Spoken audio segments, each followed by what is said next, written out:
Good afternoon friends, তোমরা সবাই কেমন আছো? Welcome to a brand new blog. আজকে আমি আর বাবাই দুজনে কোথা থেকে আসছি বাবাই বল? অফিস। ইয়েস, আমার অফিসে আজকে বাবাই গিয়েছিল। মানে আজকে হট করে আমার কল টাইম পড়েছে, তো ওকে রাখার মতন কেউ ছিল। মানে মেয়ে গেছিলো কলেজে, মেয়ের একটা ইম্পর্টেন্ট প্রজেক্ট করার ছিল, তাই জন্য আসতে পারিনি টাইম মতো। তাই জন্য আজকে আমাকে ছেলেকে নিয়েই অফিস যেতে হয়েছে।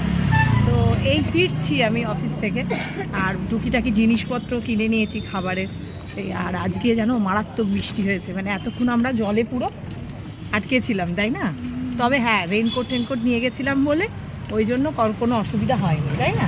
আমরা ঝটঝট করে চলে আসছি। আর অবস্থাটা তোমাদের একবার একটু দেখাই। এই দেখো, বুঝতেই পারছো কীরকম বৃষ্টি হয়েছে, মারাত্মক অবস্থা। তাও আমাদের এদিকে তো জল জমে না, ওই জন্য বোঝা যাচ্ছে না কিছুই।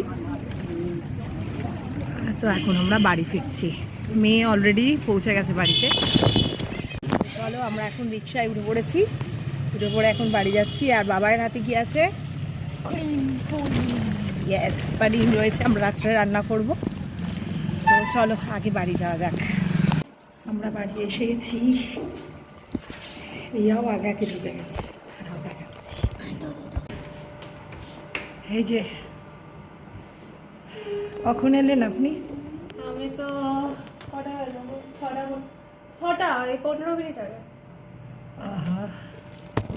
হ্যালো এভরিওয়ান, সো তোমরা মায়ের মুখ থেকে শুনলেই যে আমি 6 নাগাদ কলেজ থেকে এসেছি। মা বয়েলড এগ আর পোহা দিয়েছিল, যেটা আমি হাফ খেয়েছি। বয়েলড এগটা পুরো খেয়েছি, বাট হাফ খেয়েছি চিড়ের পোলাওটা।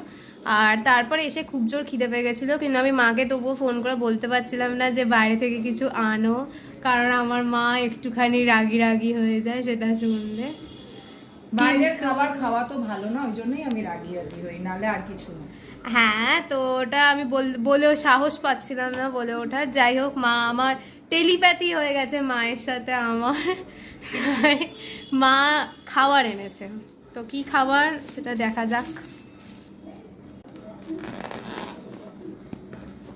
মনের জিনিস মন জিনিস।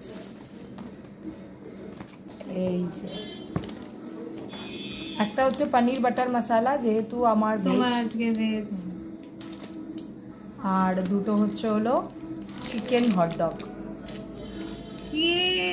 ওইগুলো গরম হোক। তো আমি আজকে এগুলো কেন নিয়ে বসেছি তারও কারণ আছে। মানে আমি দেখেছো তোমরা আগের ব্লগে যে আমি রান্নাঘরে গেছিলাম, কিন্তু তোমাদের গিফটগুলো দেখাতে পারি। তোমরা ভাবতেই পারো, সবার রান্নাঘরে গেলে